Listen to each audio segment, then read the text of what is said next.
So today we are covering TheQuartering, who's essentially the forefather of modern anti SJW content here on YouTube. We've looked at a lot of people like Geeks and Gamers who you all know I don't like, but I think it's important to realize where this new trend of anti-woke content really started and how it evolved, because the landscape for these types of videos looked way different back in the earlier days of YouTube with the likes of Sargon and the whole Gamergate movement. Back then it consisted of more passion-filled rants that often led into far-right reactionary tangents. It was a time when politics on YouTube was dominated by these anti-SJWs, and any progressive channels had basically no platform.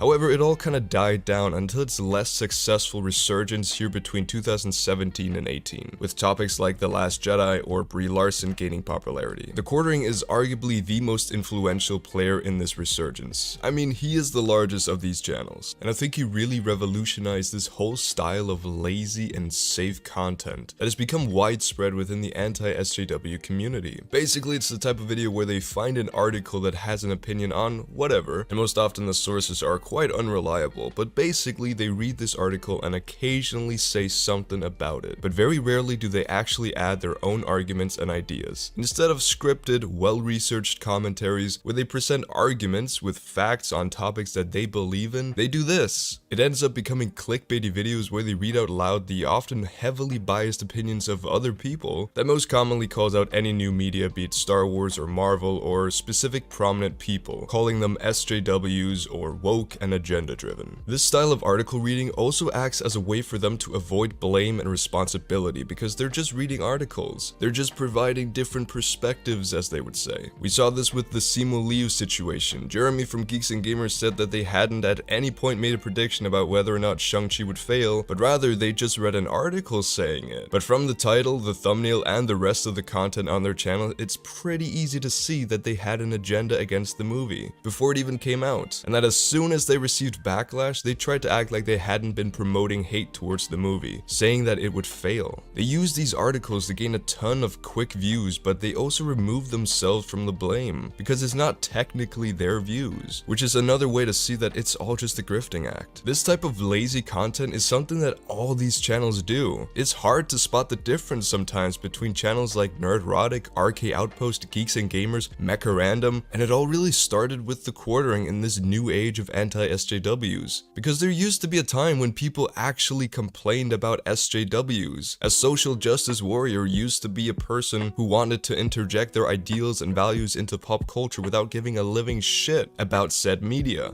and just blindly criticizing certain things within gaming or fandoms. That's what people used to be angry about, and while I may not always have agreed with everything they said, at least there was some critical thinking, and there were arguments. Nowadays, anyone who has an opinion that's even slightly progressive and who talks about nerd culture, or just anyone in general who disagrees with them, will be labeled an SJW. The thing is, it's all just grifting, because lazy content like this makes you a shitload of money. And listen, low effort videos aren't necessarily a bad thing. Like, I wouldn't say my videos are anywhere near the same quality as some other people's videos. I mean, I do spend a lot of time researching and writing my scripts, but the editing is quite low effort. However, what's lazy is the way that these YouTubers use this style of content to not only shoulder off any blame that comes their way, but they also use it to spread hatred either towards a certain group of people or towards certain individuals without ever thinking of the repercussions. There's no consistency in their ideologies or their arguments. There's no nuance to their political views. And you can absolutely say that you don't need to be political on YouTube. That's completely fine. You don't need to formulate coherent arguments about your ideologies. If you just want to talk about nerd culture, then go ahead and do that. However, that's not what these people are doing. They do make political content. Every article they read has a clear political bias and agenda. But instead of adding anything interesting to the plate, they lean on other people's arguments and get a shit ton of views from people who are genuinely afraid of their franchises being ruined, or that movements like feminism are there to oppress them, which obviously isn't true, but they're led to believe it is, in some part due to these channels. I wanted to show you guys this video that a lot of other people have already covered, but it's a good example of both the style of content TheQuartering makes, but also the harmful nature of his videos, as this is full-on spreading misinformation that hurts the movie he's talking about, but still, he takes no responsibility or blame when what he says ends up being wrong. The video is called Venom Will Come Out in Venom Let There Be Carnage, and it has a clickbaity thumbnail saying that Venom is gay. Basically, the video is him reading an article called Andy Serkis Talks Venom's Coming Out and Love Affair Between Eddie and the Alien Symbiote in Let There Be Carnage. And then he talks about how bad it is that Venom is gay. And he even says, and I quote,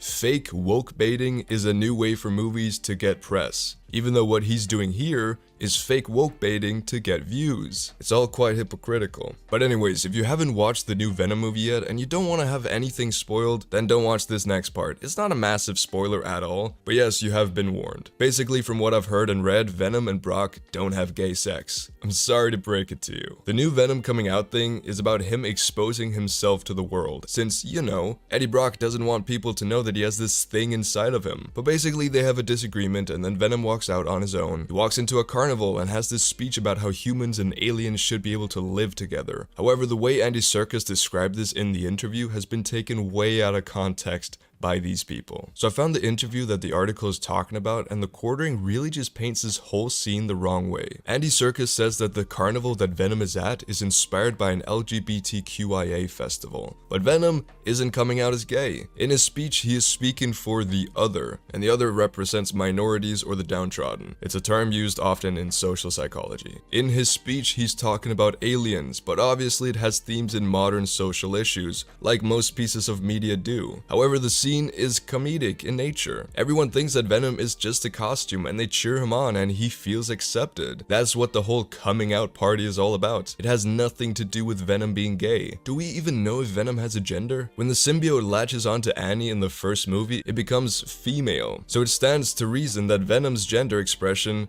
is dependent on the host. But I'm going off topic. Then there's also the part with Venom and Eddie being in love, which is also just out of context. The character of Venom has always been about the relationship between Venom and Eddie Brock. They literally need each other. Venom manipulates and ruins many parts of Eddie's life, but Venom can't survive without a host. And Eddie really likes the power that Venom gives him. It's a symbiotic relationship, but oh no, I guess that's too gay for some people. Listen, it's all an allegory for a toxic but ultimately mutually beneficial relationship. This video is just a blatant attempt at creating some controversy with misinformed sources that will cause so many of his viewers to give up on the movie before even watching it. But that doesn't matter because he got his views. And he never even acknowledges that he was wrong about these things. He never addresses this. Yes, sometimes he does apologize for things, but most of the time, it's empty words. For example, with Shang-Chi, he did admit to his mistake because he was getting a lot of backlash, but then a little while after he apologized, he made more videos on Shang-Chi and Simu Liu. The lack of thought that goes into these YouTubers' content allows them to make multiple of these types of videos in one day. And it wouldn't be a problem if their videos weren't so harmful. Like, there are people who just upload clips from their gaming sessions with their friends and they get tons of views, and good for them. The problem here is that they're indirectly and oftentimes also directly promoting hatred and far-right ideologies. And it can be very harmful to kids, teenagers, even adults, anyone who hasn't quite found their own place yet. Like, it's so easy to fall into these rabbit holes. All it takes is for you to stumble upon one of these videos from someone called Geeks and Gamers, which is a name that you identify with. But then the video tells you that Brie Larson and feminism is here to take away your rights, or that Marvel is pushing a gay Venom, proving how they're ruining one of your favorite characters. And then you watch more and more and then you're trapped. I once almost fell into this rabbit hole myself, but luckily I had people around me to talk to me about these topics. Not everyone is as lucky as I was, and many people sadly do fall into these pits. And it's damn hard to get out of because these people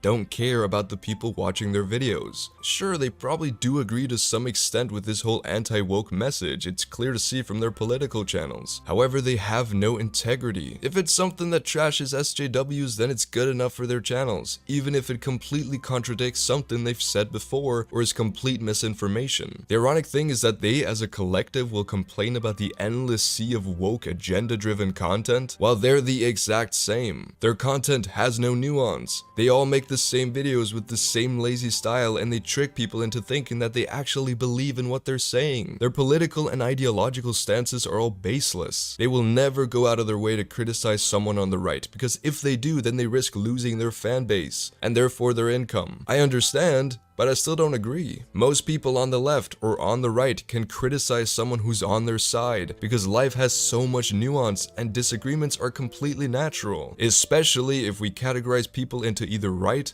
or left. There's bound to be internal discourse. These anti SJW channels, however, lack this nuance. They're hollow cash grabs. However, if you want to grow quickly on YouTube, get a lot of views, make a lot of money, and if you don't really care about what you're producing or whether or not you're being truthful, constructive, or providing actual arguments, then this is absolutely the way to do it. So many of them started out making way different content, which was all quite geeky and wholesome. Like TheQuartering started with content about claw machines and Magic the Gathering, where he'd occasionally indulge in some reactionary topics, but all pretty harmless stuff. But then he turned into this, and so many others just followed suit until today, they all just kind of blend together. The sad thing on their part is that people don't care about them. Most people who watch TheQuartering aren't watching because of Jeremy. It's not that they have some kind of connection with him. They watch his videos because of the clickbait, because of the topics he talks about. It makes his viewers feel good to have their inner anger about SJWs or feminists or woke culture in general, to have that anger verified and acknowledged. Even though his videos aren't truthful, they're not always based on facts or research. They're more about spreading gossip that's often toxic and hateful. And Jeremy's using these strong emotions of his viewers to profit. They might as well be watching any of these other channels who make the exact same videos with the exact same titles on the exact same topics. They're not there for him. It's kind of like me. Most people watch my videos for the topics and the content and not because of me necessarily, but at least I can honestly tell myself that my content isn't clickbait, low effort, and hate spreading. It was way different when Jeremy made claw machine videos. There was no sign of his reactionary views. It was way more wholesome and kinda entertaining if you're into that stuff. Eat it.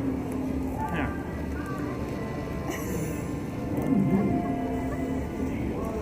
They're not bad. Triple flavor. Pretty good.